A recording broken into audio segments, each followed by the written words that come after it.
Hello friends, இன்னைக்கு நம்ம பார்க்க போற வீடியோ என்ன அப்படினு பாத்தீங்கன்னா பன்னீர் 65. ஓகே, இதுக்கு இப்ப தேவையான பொருள் என்னென்ன அப்படிங்கறத நான் உங்களுக்கு ஃபர்ஸ்ட் சொல்லிடுறேன். ஒரு கப்ல வந்து cornflour மாவு, கொஞ்சம் அரிசி மாவு, ஒரு டேபிள் ஸ்பூன் அளவுக்கு மஞ்சள், கரம் மசாலா, இது வந்து காஷ்மீரி சில்லி, அப்புறம் இஞ்சி பூண்டு பேஸ்ட், ஒரு half லெமன், தேவையான அளவு கருவேப்பிலையும், ரெண்டு பச்சை மிளகாய். இது மட்டும்தான் இன்னைக்கு நமக்கு தேவையான பொருட்கள். அண்ட் மெயின் இன்க்ரீடியன்ட் என்ன அப்படின்னு பார்த்தீங்கன்னா அஃப்கோர்ஸ் பன்னீர். ஓகே, வீடியோக்குள்ளே போகலாம் வாங்க. ஃபர்ஸ்ட் வந்து 2 டேபிள் ஸ்பூன் கார்ன்ஃப்ளவர் மாவு நான் ஆட் பண்ணுறேன். இந்த அளவு தான் ஸ்பூனு. அண்ட் செகண்ட் இது நம்ம என்ன ஆட் பண்ண போகிறோம் அப்படின்னா அரிசி மாவு. அரிசி மாவு வந்து எதுக்கு யூஸ் பண்ணுறோம் அப்படின்னா கிறிஸ்பியாக இருக்கிறதுக்கு யூஸ் பண்ணுறோம்.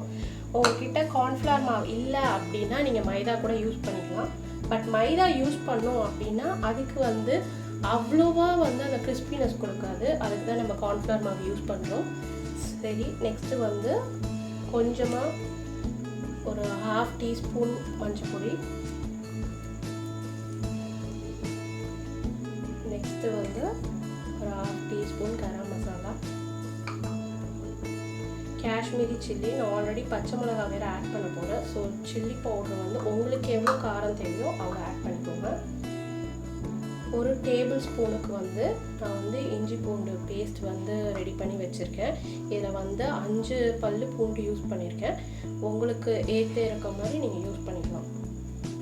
நெக்ஸ்ட்டு வந்து நான் சின்னதாக 2 க்ரீன் சில்லி மீடியம் சைஸில் நான் வந்து ஆல்ரெடி கட் பண்ணி வச்சுருக்கேன். உங்களுக்கு காரம் எப்படி தேவையோ, ஆல்ரெடி நம்ம வேறு சில்லி பவுடர் ஆட் பண்ணியிருக்கோம். ஸோ அதுக்கேற்ற மாதிரி நீங்கள் அதை யூஸ் பண்ணிக்கோங்க. நெக்ஸ்ட்டு வந்து இதில் வந்து ஒரு கொத்து கருவேப்பிலை யூஸ் பண்ணியிருக்கேன். இதை நீங்கள் கட் பண்ணி கூட யூஸ் பண்ணிக்கலாம். இதில் வந்து லைட்டாக உங்களுக்கு தேவையான அளவு பெப்பர் சேர்த்துக்கோங்க. ரொம்ப லைட்டாக தான் நான் யூஸ் பண்ணுறேன், ஏன்னா எங்கள் வீட்டில் அவ்வளோ யாரும் பெப்பர் யூஸ் பண்ண மாட்டோம். லாஸ்ட்டாக வந்து இதில் தேவையான அளவு உப்பு சேர்த்துக்கோங்க.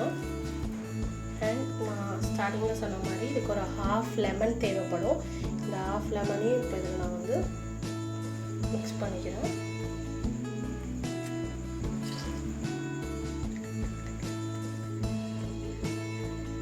இப்போ லைட்டாக தேவையான அளவு மட்டும் தண்ணி யூஸ் பண்ணிக்கோங்க, ரொம்ப யூஸ் பண்ணாதீங்க. இது வந்து திக்காக இருந்தால் தான் வந்து உங்களுக்கு பன்னீரோட சேரும். ரொம்ப லூஸாக இருந்தது அப்படின்னா வந்து உங்களுக்கு வந்து இது கன்சிஸ்டன்சி ஓகே. இப்போ இந்த கன்சிஸ்டன்சியில் வச்சுக்கோங்க. ரொம்பவும் தண்ணியாக ஆக்கிடாதீங்க. தண்ணியானால் வந்து பன்னீர் இதில் வந்து சேராது. அதே மாதிரி பன்னீர் வந்து ஈரமாக இல்லை தண்ணியாக இருந்துச்சுன்னா அதை ஃபஸ்ட்டு தொடச்சி எடுத்துக்கோங்க. இல்லை அப்படின்னா திக்காக அது வந்து சேராது இந்த பேட்டரோட. இப்போ இந்த பன்னீர் வந்து நான் 200 கிராம்ஸ் வாங்கி நல்லா ஸ்கொயர் ஷேப்பில் வந்து கட் பண்ணி வச்சுருக்கேன். இந்த ஷேப்பில் கட் பண்ணிக்கோங்க.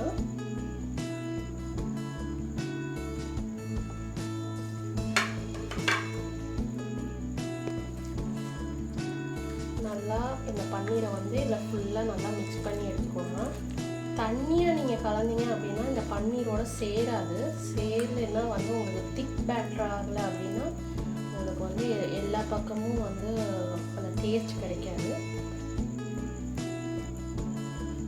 ஸோ இந்த மாதிரி நல்லா மிக்ஸ் பண்ணி ஒரு 2 மினிட்ஸ் வச்சுக்கோங்க.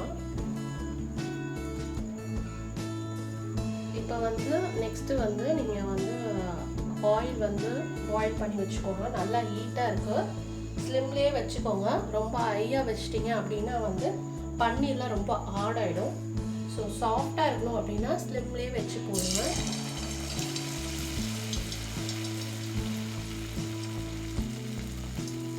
இது மாதிரி ஒவ்வொரு க்யூப்ஸாக உள்ளே போட்டு டிப் பண்ண அந்த பேஸ்ட்டோடு நல்லா டிப் பண்ணி நீங்கள் இதுக்குள்ளே பஜ்ஜி போட்ட மாதிரி எடுத்து போட்டிங்கன்னா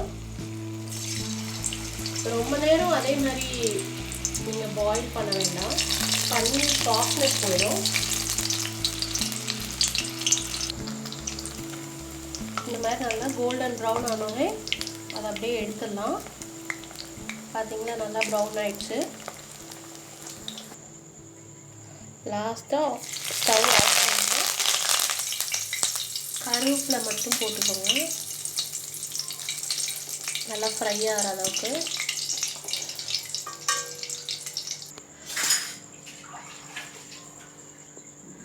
நம்ம சுவையான பன்னீர் 65 ரெடி ஆயிடுச்சு. நீங்களும் வீட்டில் ட்ரை பண்ணி பாருங்கள். தேங்க்யூ.